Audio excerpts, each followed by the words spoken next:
Hey, Thrifty VG. Okay, you'll be back in 5 minutes. All right. Wow, that was so awesome that you're here already. Well, hello, hello, hello. Hi, I'm Kathy from Northstar Prepsteader, and we are here live on Monday night at 6 o'clock. So, hey, Steph, how are you? Thank you so much for coming. Dave and Amanda, hello, and Cheryl. Oh, you guys are all coming in. Thank you for being here. Thank you so much. Hi, Mama Bear. How are you doing? Oh, Steph, I'm glad you're doing well. Your artwork is just amazing. I'm just so impressed every time I see you working on things in your videos. It's just so great. You have a real talent. Don't ever stop. So, hey, Pete's Little Homestead, how are you doing? Thank you for coming. So, Mama Bear, where are you from? I'm trying to remember. You're welcome, Steph. Hi, Grammy Karen. How are you? I'm sure your kids are probably busy getting ready for their live, but if not, just, send them a text or something, remind them to get on. Oh, Florida. Okay. From Florida, it's nice and warm down there, isn't it? So, anyway, oh, you guys, hello. It is a Monday night. So, there you guys are. Hello. Is that Zach or Jen or both? So Stivers are in the house. Yes. And Dave and Amanda are in the house, and Steph and Pete and Mama Bear. We've got a lot of great. Oh, you both are. Thank you so much for coming. It's so great. So it's cold and rainy in Scotland. Is that normal for this time of year for you? For June? I know the temperatures are pretty temperate all year round, but I know cold summers is not fun. Not fun at all. Ours is going to start getting warm. Okay, so Wilderstead is still cool and windy and rainy. If anybody doesn't know, they are in Canada, just north of Lake Superior. Yeah, oh, it's like April. Yeah. We have had, today was in the 70s, so it's been kind of in that area there, but in a few days from now, we're going to be in the 80s. I think actually starting tomorrow and then next week in the 90s. So yeah, it's going to be getting a little warm by Saturday, mid 90s.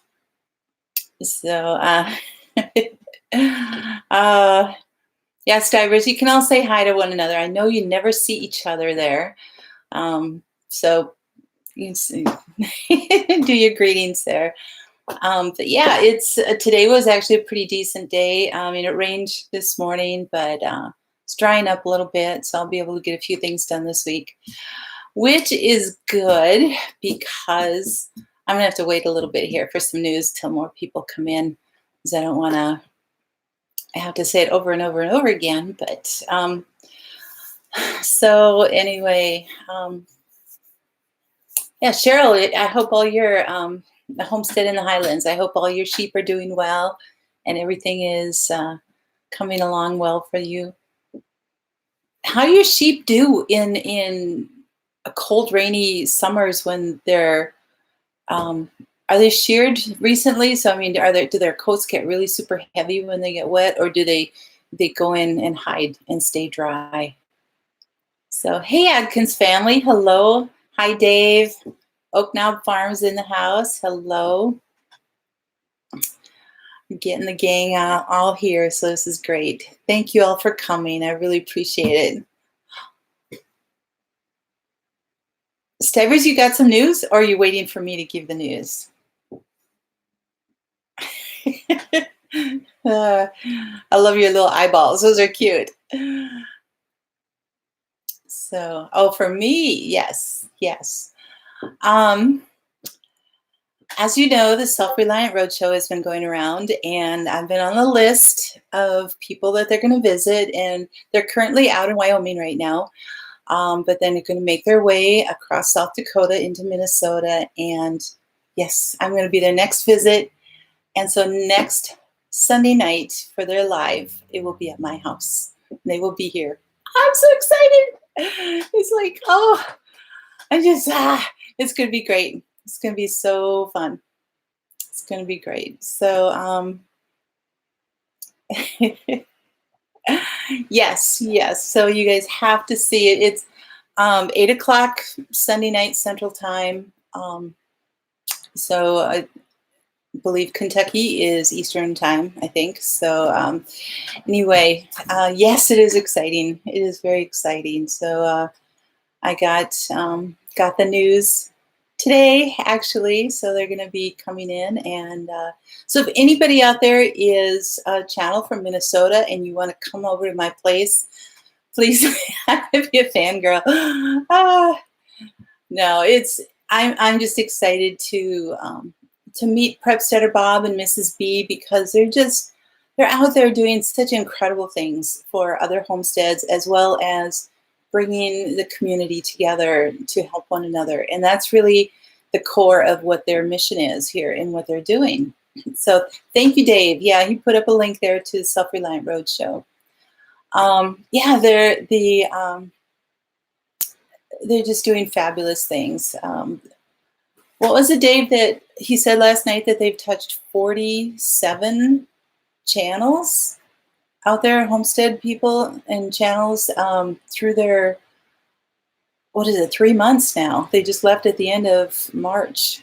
So in 3 months, yeah, they've been able to connect and help and bring community together for that many people. And it's just like, yes, doing good, very doing good. So, oh, bust bee. I was wondering what you were talking about. Busy bees. Yes, they are busy bees. They are very busy bees. And their footage from Yellowstone and the Rocky Mountains, oh my gosh, they're so gorgeous. So, hello, RIG. How are you doing? Thank you for coming. Hi, Christy. Thanks for being here. So yes, I will talk a little bit more about that again later. But I'm just kind of busting with the news. I just couldn't hold back on that. So and I think that he'll probably stop in a little bit. Hey, Kate, thanks for showing up. I appreciate that. Yay, I finally made it. Yes. Inside Kate's kitchen. Kate is one of Brett Broussard's daughters, right, Kate? I think. No, not a daughter. Sister? I can't remember now. I'm sorry. Your family. And anyway, Broussards are having the Bayou Bash in like a week and a half down in Louisiana at Lake Charles. So I know it's just exploding for them. I think they've had like 1,500 replies or something like that. So just really huge. So Dave, he's coming to your place in October. Oh, that's so great. Oh, you can show him your chicken mansion then, right? So thank you, Kate. I'm thrilled that you're here too. So, oh, you just a friend? Oh, okay. For some reason, I thought you were family, but no, you're always there modding for them, right? I think that's moderating for them. So, anyway, yes. Am I missing anybody here? So, all right. Yeah, it's going to be great. So Bayou Bash is now going to be on the, are you kidding me? On the news the Friday before the event. Well, down in that area, it's, yeah, what is it, an hour west of Lafayette. So it's going to be in Lake Charles, but, and I know that Broussards don't live in Lake Charles, but it's going to be there. So, yeah, there are people still coming from many states to be there. So it'll be great. It'll be fun for them. Wish I could be there, but 1,500 miles is a bit far for me to trek right now, especially when I'm just going to be getting done with these Self-Reliant Roadshow here. So, oh, okay, Kate, you're honorary mom. Oh, that's nice. So, so Dave, and so RAG Outdoors, is that Ian? Well, Dave, you're just getting him all set, aren't you? Bob is going to speak at your wild game dinner. Wow, you are on top of it. I've had so much going on with wedding and everything else that, oh, yeah, got to watch those birthdays there, right? But yeah, I wish I could have set up something more spectacular, but that's yeah, things have just been kind of crazy. Oh, that's sweet, Cheryl. Kate says your kitchen mom. Does she teach you a lot of things there for cooking? So, 600 miles for you. Okay. So, that'll be nice. You guys, that's great to have that kind of community that's building and everything. I got to show you what I picked from my garden today. Strawberries. Look at this guy. I mean, it's like there's two of them in one. It's just huge. Can you smell it? They smell so good. Oh, they're just, these aren't the first ones. I've picked like 3 others, but these were just like kind of like my biggest haul so far. There's a ton of ripe ones out there, but it's just so fun to just finally start getting some things out of the garden. They are yummy. Oh my goodness. You know, in the store, when you get strawberries and they're all red on the outside and you either cut into them or bite into them and they're white on the inside, you know that they've been like artificially ripened kind of in that way. These are red through and through and they're just incredible. So I would cut them all up and give you guys taste if I could. Oh, is that what they do? They gas them? Oh, lovely. So these are completely organic, homegrown, nothing on them. So they're just so fun.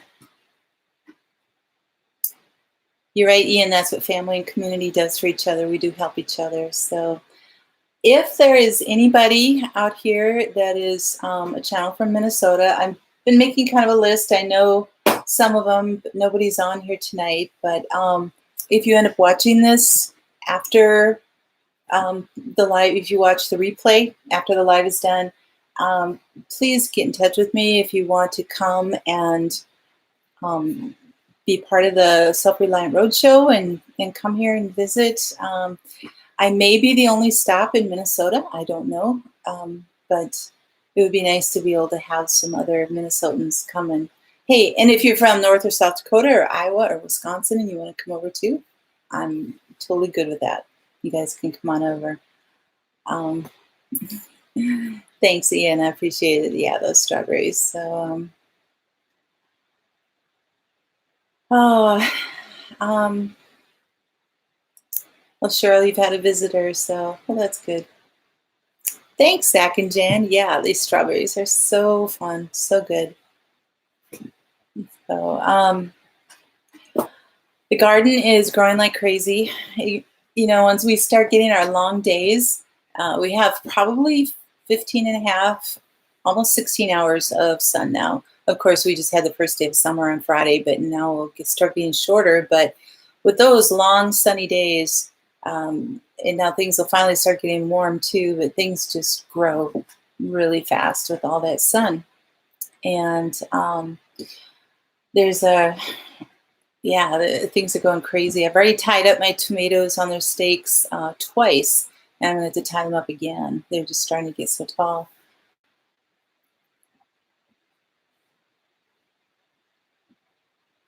Oh, yeah, Kate, yeah, I know what it's like when you're uploading.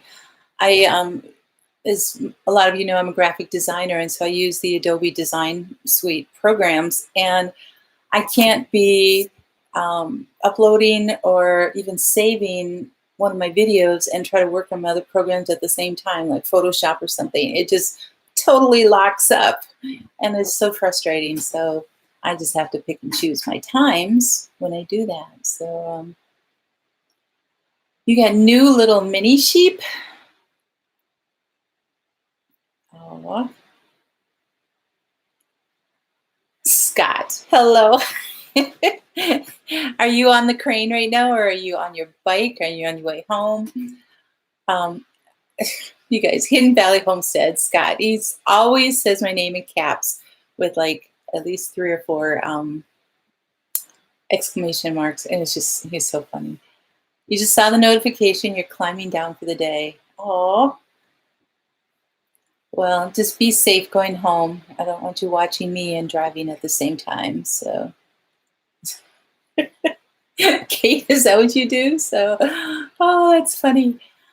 So, anyway, I have to tell you what I made.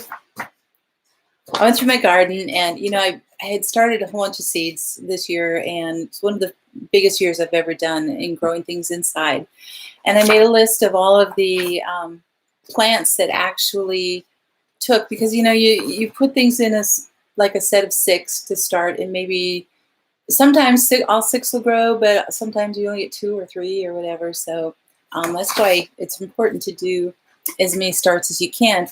But I ended up planting actually 166 plants that I started in my little greenhouse in my living room. And so 166 plants. That doesn't include my onion sets or any of my direct sow seeds or anything like that. So I have 22 tomato plants, 25 pepper plants, 42 marigolds, 5 cilantro, 17 little mini Greek basils, 5 calendula, 24 borage, 3 lemon balm, 3 peppermint, 4 parsley, 5 oregano, 4 echinacea. Well, it was almost sounding like the parsley, sage, rosemary, and thyme song. That's what I was going through it. 1 columbine and 6 nasturtiums. So anyway, I thought it was like, 166 plants. I know, it's crazy. Now, some of those are perennials, which would be good. I'm actually hoping that I get enough tomatoes that I can can enough stuff that will last me like 3 years. So I don't, then I can use that space in my garden for something else next year that I want to really grow and save up. So that's kind of nice, because it's just me. And some of the food I give away to my daughter, for her to eat and stuff like that. But yeah, so Cheryl said that her visitor has her phone linked to your Wi-Fi. It's slowing it up as she likes to video chat everyone. Oh, I'm sorry, Cheryl. That does make it hard. So anyway, both hands on the ladder, yes. Hey, Oregon, how are you? Thank you so much for coming. That was very sweet. Yes, are you going to Scarborough Fair? I'm just trying to blank right now. I love those. It's one of my favorite songs. Simon and Garfunkel. That's what it is. Yep. So,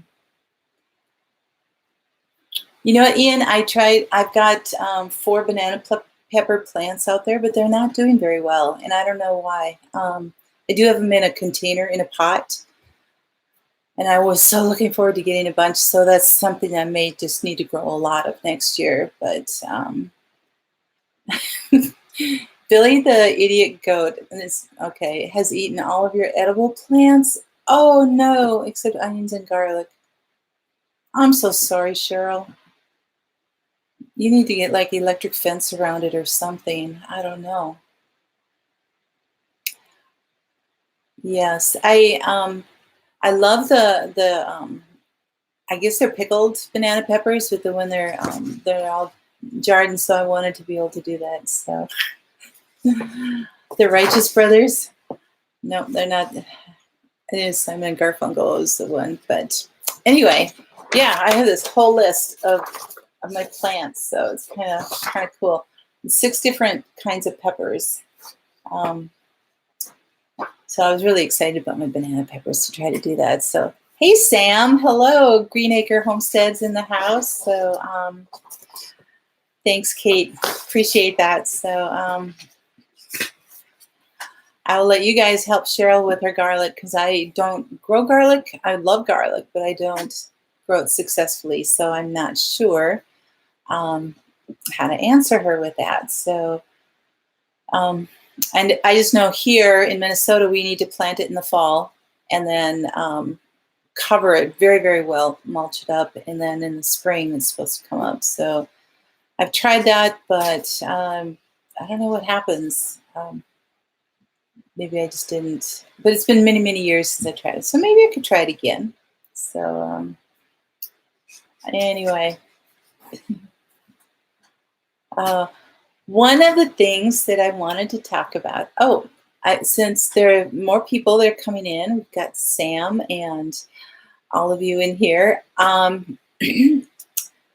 The Self-Reliant Roadshow is going to be at my house for their live show on Sunday night. So it's 8 o'clock Central Time, and I'm so excited. It's so great. So I will have PSB and Mrs. B here next week helping me out. So we'll be doing, I'm sure, a number of live shows while they're here working on stuff, doing a lot of content. So it'll be great. It's going to be so good. I know, Sam, isn't that? Thank you so much. Really looking forward to it. And for those of you who aren't familiar with content creators, Green Acre Homestead, Sam is one of the originators, or the originator of content creators. And so if you want to, Sam, feel free to put a little promo out there for yourself on that. It's just been a great community online to help one another as content creators. So it's been really good, been really nice. We were able to promote our videos on it, promote our live streams, promote other things. So there you go. All right, thanks, Sam.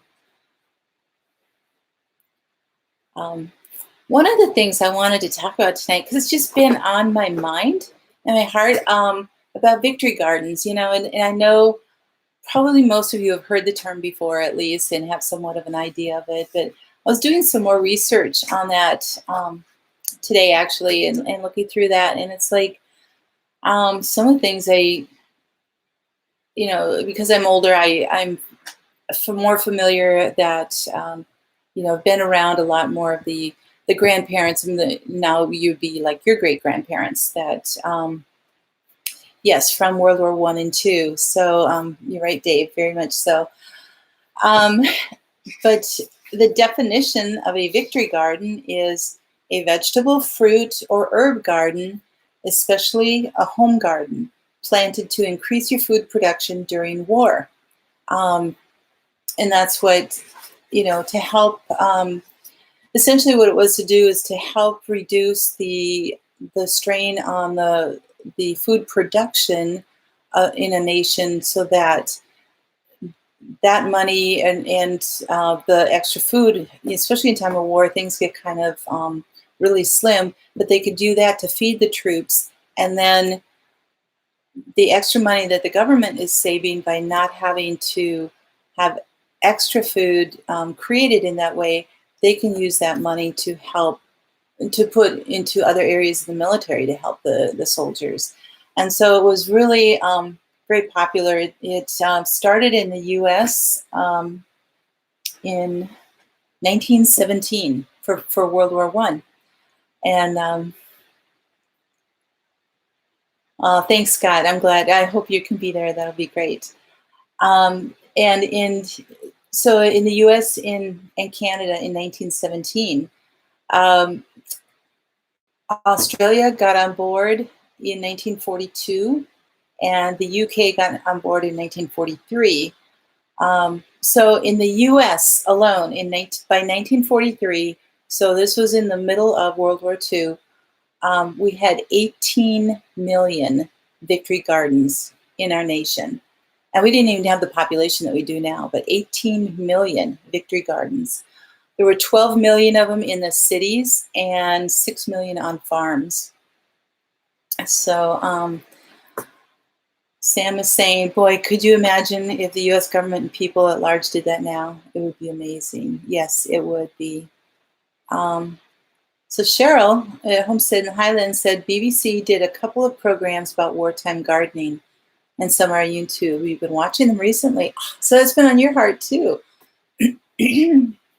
So, yes, and homestead people are doing victory gardens. In essence, I mean, we're not calling them victory gardens, but you know what? It's the same concept because our food, our whole food system, as all of you know, is broken, and it's going in a whole different direction. Even though it's not because we're in a world war or anything like that, but you know, it's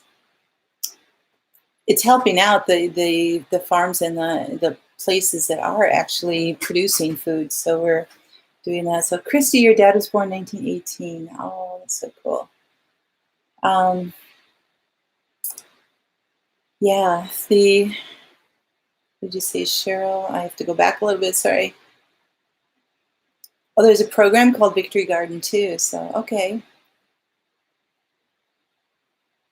So, hey, Heaven's Essentials, hello, how are you doing? Um, that's okay, Atkins family, I know that you have to get going, so, um, let me see. Hi, Two Family Homestead, how are you? Thank you for coming. So Scotland, oh, no, that was in the UK. So when the World War II broke out, Cheryl says the UK imported 60% of its food. Okay. So you had, and the U-boat stopped it, so you had to grow your own. Yep. You know, when it becomes a real need, we're there and we're doing it. It's just that we have to, the younger generations right now have to learn it all over again. So and that's why we've got YouTube. That's why we've got our communities. That's why we have our channels. It's so great. Yeah, the Victory Gardens, so what they did is it united communities, which we can see that's starting to happen. Um, Festivals were born from it, as well as competitions, you know, like who can make the best blueberry jam, all that kind of stuff. So all of that was kind of came from that.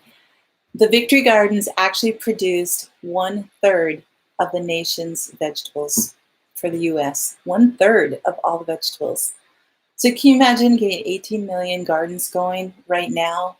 How that would affect everything. So I was just in 1944 alone, they produced 8 to 9 million tons of vegetables. It just blows my mind. So hey, Searching Sabrina, hello. Oh, thank you for stopping and saying hi. I really appreciate that. I really do appreciate that. So I get caught up on my chats a little bit. So yeah, Daryl and Sherry, hello. Thank you so much. So Sam has a question. What would the Victory Gardens be called today? That's a good point. You know, if we just say homestead garden, that I think that kind of might limit some other people. But like, I can do a homestead or whatever. But I think that would be, yeah, a question for everybody. So that'd be great. Hey, Brett, hello. Thanks for coming. I was talking about you earlier with your Bayou Bash, letting everybody know that that was going on. So, oh, um, let me see. The farm vegetable garden. Oh, a vegetable, just a vegetable garden. Yep. Um, the Living Garden said, yep. Homestead in the Highlands was telling us about that too. It's on Channel 9. Is that available on YouTube at all? The show called Victory Gardens or Netflix or anything? Stop Hunger Gardening? That's, yeah, probably. So, oh, hey, Brett. Okay. Hi, Amy and Abby. Hello. Thanks for coming. I really appreciate it.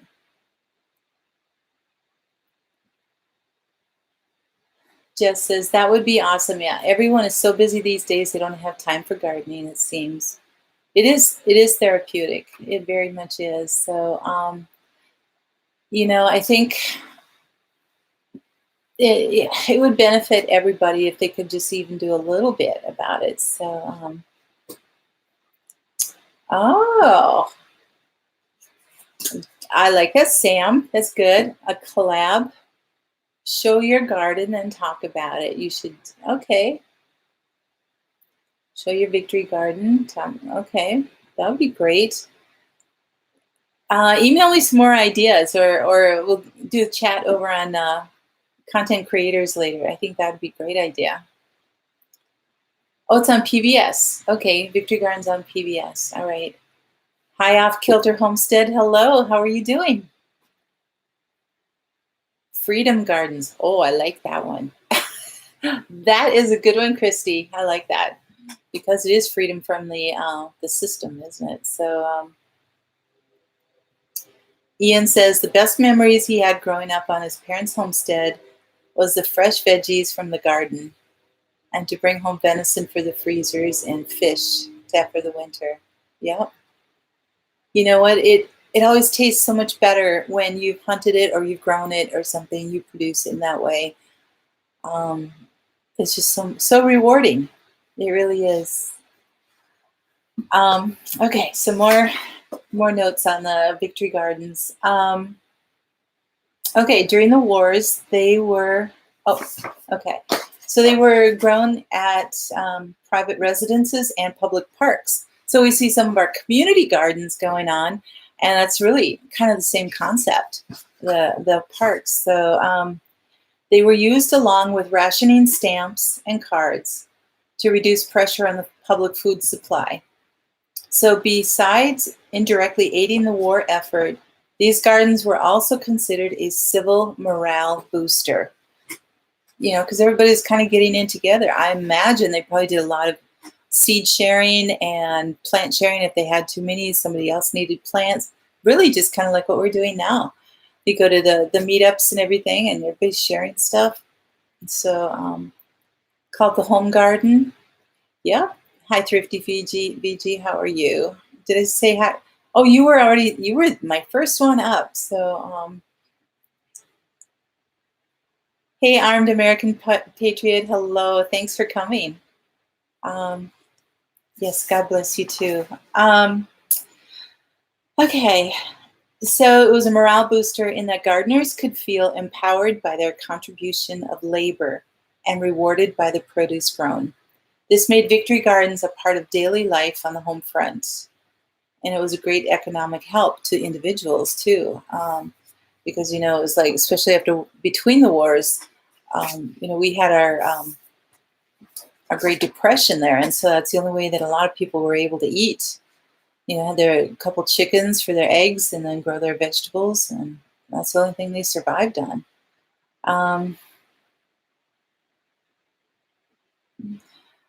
Let me see. So, this was really interesting. I got to tell you guys this. In 1946, with the war over, which the World War II ended in September 1945. So this was in 46. Many British residents stopped planting their Victory Garden because they thought, okay, it's been a year or whatever since the war. Things will be getting back into production. We're going to reestablish our system. Everything will be good. Well, because they were expecting greater availability of the food, so they stopped planting their gardens. However, shortages remained in the UK, and the rationing remained in place for at least some food items until 1954. It took 9 years to reestablish the food system.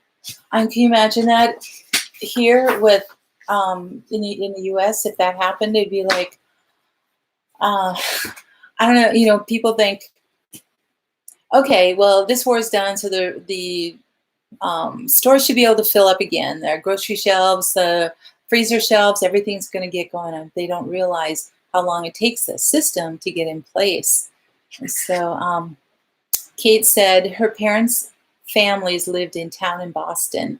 They had no chickens there, but they did garden. Oh, that's good. Again, preppers, Matt Peepers. Oh, okay. It must have come from a different. Yeah, and there, even if they didn't have any chickens, they could probably trade maybe an onion for some eggs or something like that. So something that they would need. Dave Oak Knob Farm said, His parents had tiny sporadic gardens. It was your best friend's dad that was your influence. Pigs, chickens, horses, and acres of veggies. 3 acres of veggies. That's a huge garden. Wow. The Living Garden said that the uprising of homesteads and well, that's where your peepers came from. Okay. The uprising of homesteads and preppers are really encouraging. Yes. I love how everyone shares ideas, seeds, plants. You're right. You're right. Living Garden is it is great. We need that because and I think it's so wonderful now that we're establishing all of this because it's going to be even more critical in the years to come. So, Homestead in the Highlands, Scotland said that you ended up keeping allotments, which a lot of UK YouTube channels growing their own food are based. Okay, allotments. Not sure. Oh, so some of you know what that means, the allotments. I'm not sure if I know what that means. So if you want to expand on that, that'd be great. Pete's Little Homestead said that your grandmother said in the Depression you had to have a stamp to buy anything. Yep. Hey, Bev, how are you doing? Thanks. Another fellow Minnesotan. So, Bev, I want to let you know that the Self-Reliant Roadshow and Prepsteader Bob is going to be here next week for me. In fact, Sunday night, he will be in my house for the live show. So, I've got to get my house in order. So anyway, if you having time or you want to come down and visit during that time and help out or something, I would love to have you come. It would be so great. So if you want to, just email me or something. You go to my, I don't know if it shows up during a live underneath there, but after the live's over, all my contact information will be below. So you can do that. Or you can go over to my About page and you can email me from there. That would be great too. So, so Christy said that your youngest uncle took care of a large garden while his 3 older brothers fought. Wow. Yeah, that's everybody had to contribute in one way or another to help out. So, and the UK also, if you bought chicken feed, you had to hand over your ration tokens for eggs. Wow, that is really strict. So, who finally noticed you, Thrifty VG? Are you talking about me? I'm sorry, I did notice you before. So,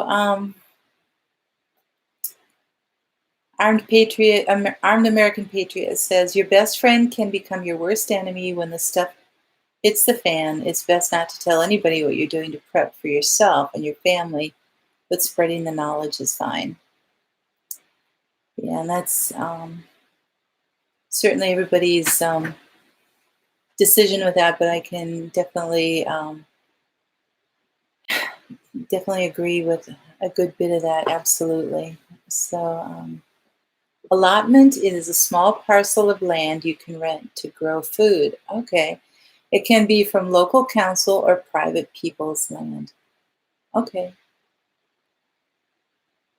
So do you get all the produce from that, or do you have to hand over a percentage of that or something? So, is it Gentry Homestead? You're the only one, the only house in your neighborhood that has a garden. Oh, yeah, I know. You know what you need to do is have like a neighborhood gatherings or something, and just start, really, really sharing about it and saying, "Hey, I've got extra plants here. Would you like to have a couple?" And just try to start them. Or I've got an extra pot here. You want a tomato plant? Try to do what you can. I think. I mean, if it works, to try to get other people growing. Oh, Kate, that's so nice. She's rural, and her neighbors all around look after us, and we look after them. Yep, that's the great thing. So,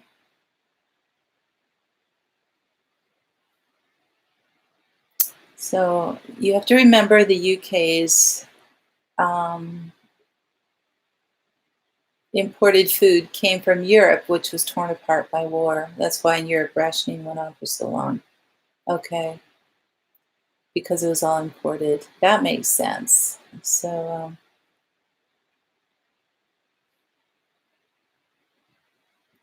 okay, you keep what you grow. Oh, that's help. That's handy. So, okay, Bev. So, yeah, I think there could be a lot of people like that too. It's like, oh, you're prepped, you're ready, you go, you have a garden, you have food, I'm going to your house. So, yeah, it's like, okay, well, what are you going to do to help out here, right? Um, so Ian says, I live in a town of 800, 20 minutes from the Canadian border. Can't get much more rural. That's very true. That's very true. So anyway, I want to,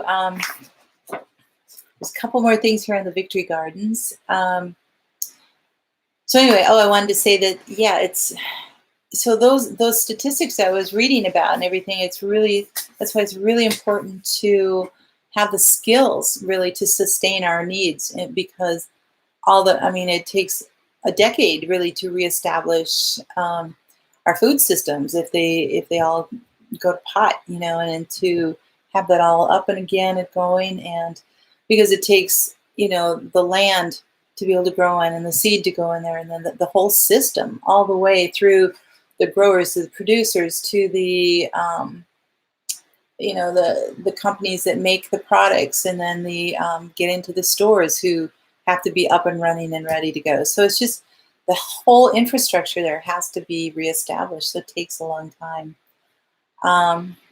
They said that since 2000, the interest and promotion of gardens has really grown, and mostly to have healthy food. So where in the in the wars, it was to have to help out with the war effort and everything to make sure everybody had food. Now we're just looking at healthy food, but I think that can it's going to be a good base. I think it's going to be a good base here. So Steph is drying food. Oh, that's good. Thanks. So. Kate, that is important. You do a lot of canning and other food prep to share with them. Yeah. And that's what I'm thinking. I mean, I've got 22 tomato plants, and it's going to be far more than what I need in a year, obviously. So when I have a good year, and even on 8 plants, I can have enough tomato sauce and everything and diced tomatoes that can last me like 4 years. So this is going to be more than enough. And my daughter and son-in-law don't have the room or the space to be able to keep any extra things. So, I can certainly, I do share a lot with them. So that's going to be good. The Living Garden says, I live in a small river town, about 1,000 people, lots of gardens. Oh, that's good. You don't even have a grocery store anymore. Okay. Kate said, you have one lady who keeps chickens, you get free eggs because you make food for her. Oh, see, all of that, just working together in that way, the community, that really, really works. That helps.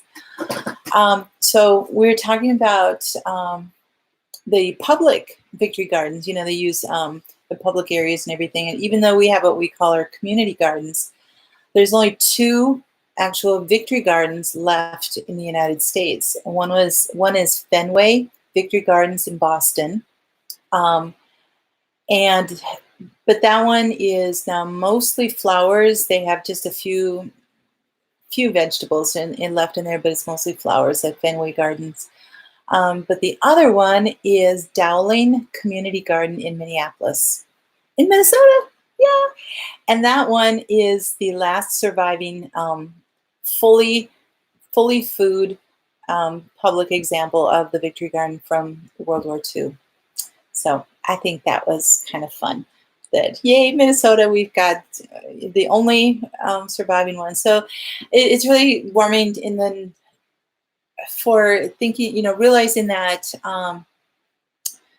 that at least Minnesota and our community and everything, where they see the value of gardens, and they see the value of having the community garden. And I know we've got a lot of farmers markets around here and everything, even though our growing season is so short.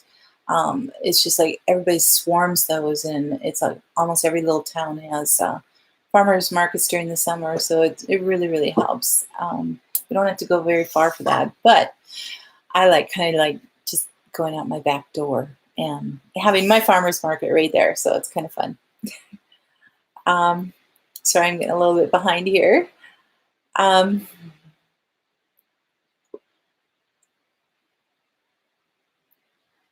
Kate said that in the 10 acres adjacent to her too, she has 6 neighbors. And they all do. Oh, that's very good.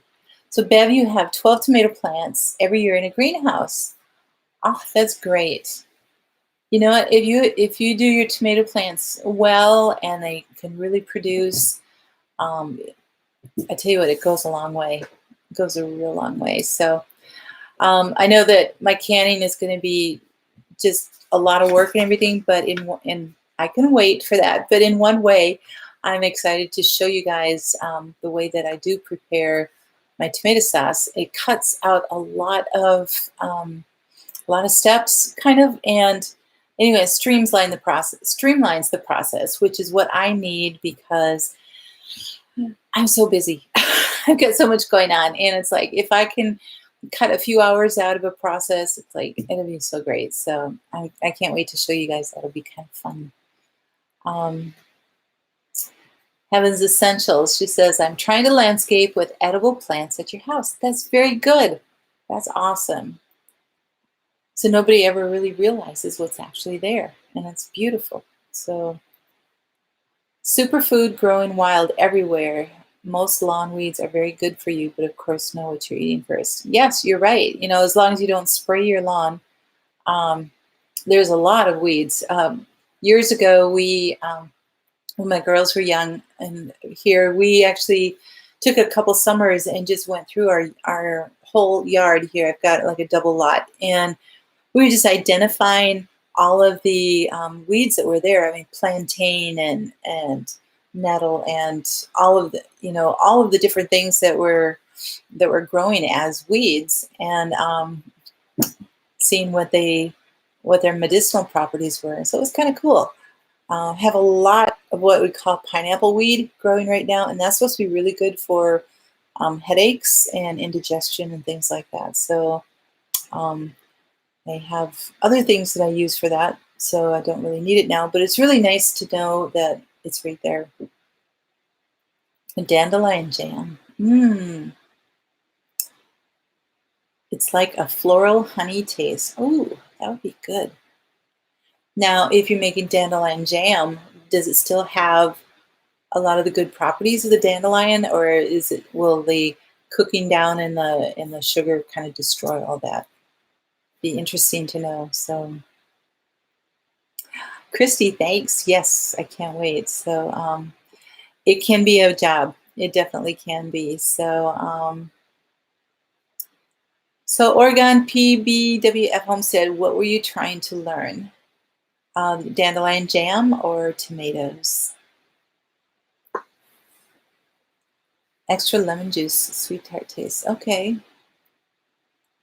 Oh, 2 acres covered with dandelions. Oh, Kate, wow. You have got a boon there. That's great. So yeah, there's some people coming up with tomato recipe or the process and everything. There was one that just popped up this afternoon too for me, but wartime programs are really good to watch for ideas how to do things like cooking using minimal fuel. Oh, super idea. How to use the offcuts of meat and fat people throw away these days. Excellent idea. How to do all these kind of things. So Cheryl, how detailed are they? Are they, is it like old timers telling about this, what they did, or is it like somebody going back and kind of speculating, or what? So Okay, Oregon, that's, yeah, which weeds are edible and medicinal. Yeah. Make sure you get a really, really good book, a guide of some sort to medicinal weeds and plants and things like that. Because, like, I have what do they call it? Lilies of the valley growing in with my ferns on the north side of my house. Now they're all beautiful and everything. You've got like the little lines of white bells and the leaves and everything, but people don't realize that they're very toxic plants. They're poisonous, and actually, what the product that comes from those plants that are medicinal is digitalis, which is a heart medicine. And so, if you end up taking that and you don't have a heart condition, it can actually kill you. So, so those are kind of the things, I keep them in there because they're pretty and they just kind of keep coming up every year. But I know that that's something that I can't get it. And the rabbits don't eat those.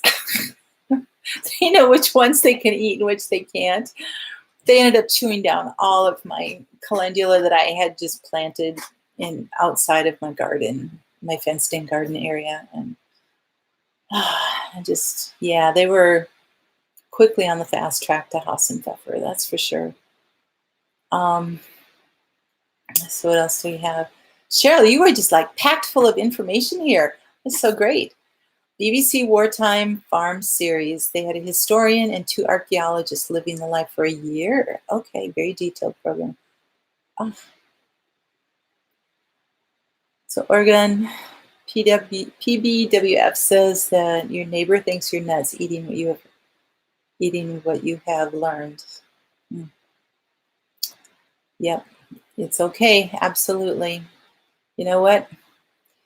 Those are the neighbors that are going to be hungry, aren't they? Um, oh, saffron. Now that's good to know. Saffron. Um, so where are you then, Jess? Where are you located? So these are some of the extra things. I've planted a bunch of herbs this year. Some of them are perennials, some are annuals, but I want to start getting a lot of perennials going on there. So some of these other things, yeah, like saffron, it's so expensive. Oh my goodness. So yeah, to have like especially like a pocket guide, or like just like a um I don't know, like a 5x7 book size that you can just stick like in your backpack or in, wherever that you can have to learn from is really, really helpful. It's very great. Um, the historian specializes in domestic history, so the day-to-day housewife type of work. Okay, that's so good. So great. Um, hey, Amy Broussard, how are you? Thank you for coming. Thank you so much for coming. Um, but yeah, Victory Gardens. So we had a few names come up. So Sam, if you're still here, we'll have to work on the collab and get something, get like a challenge going. It's like, what would you name the gardens and everything? So yeah, I think that'd be great. Oh, Amy, thanks so much for coming. I really appreciate that. I will get off in about 5 minutes because there are a lot of other channels that have their lives in the next hour, and so to be 7 o'clock Central Time.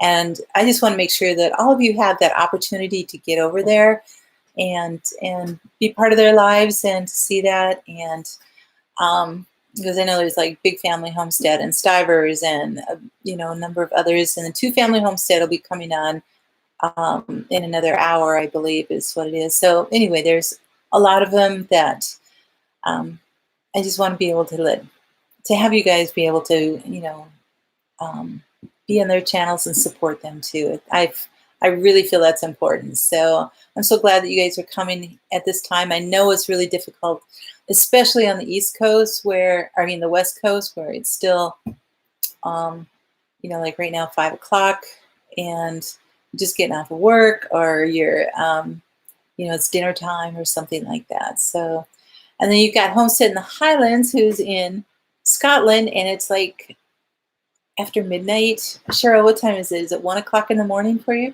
She's just like I don't think you ever sleep. So, um, that is quite a library you have, Cheryl. That's great. So Oregon, I understand. It's just me at home here too. So, although I stay extremely busy, it's been crazy. So, wartime equipment on your farm. Oh, cool. So, Kate, yeah. So I understand. It's easier to cook just for the two of you, but then having enough food to help out the rest of your family, right? Cheryl, you rarely sleep or you sleep 20 hours a day. Okay. It's 1 in the morning. All right. Well, thank you so much for being on for this time. So, no sick lammies right now or anything. Everybody's good. Because I know you've had a lot of that and a lot of challenges and everything. So in the last couple minutes, so anybody who has just come on recently, if you don't know about the Self-Reliant Roadshow, go check out their channel. It's the Self-Reliant Roadshow. And Sam or Dave, do you want to put up a link on that for them so they can get to that? I would appreciate that.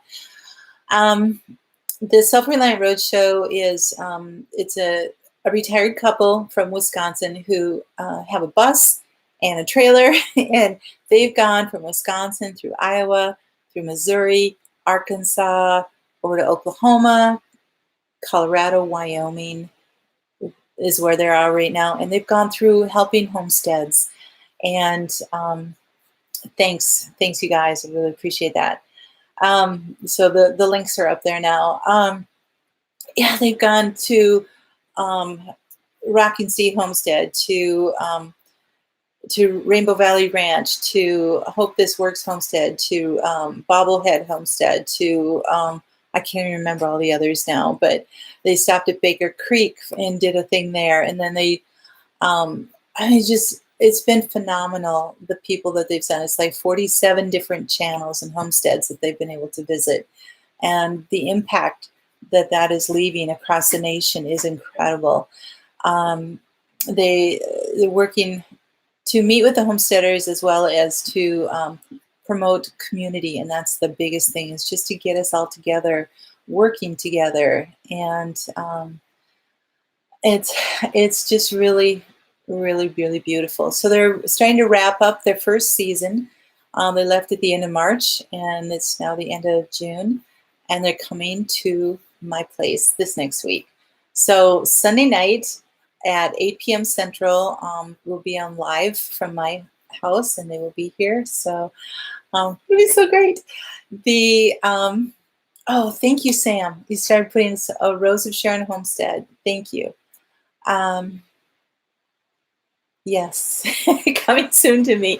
Yes, they are.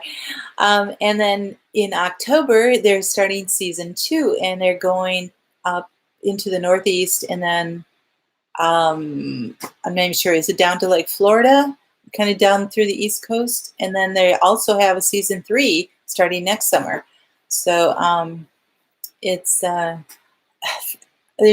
phenomenal. It's really, really great. So thank you, Sam. So you guys, thank you so much for coming. I really, really enjoyed all the information you gave me about our victory gardens and the World War I and II equipment and all the other things they had. So if some of you are just getting on and you want to find out more about it, please, just go back and watch the replay. And we covered quite a bit of stuff on there. So I love you all. Thank you so much for coming. I so appreciate all your support and all that you do for YouTube and sharing your journey and your life and your knowledge on YouTube. So you guys take care. Thank you, Cheryl. It has been an interesting live. So take care. God bless. And you guys always have hope. And we'll see you later. Bye-bye.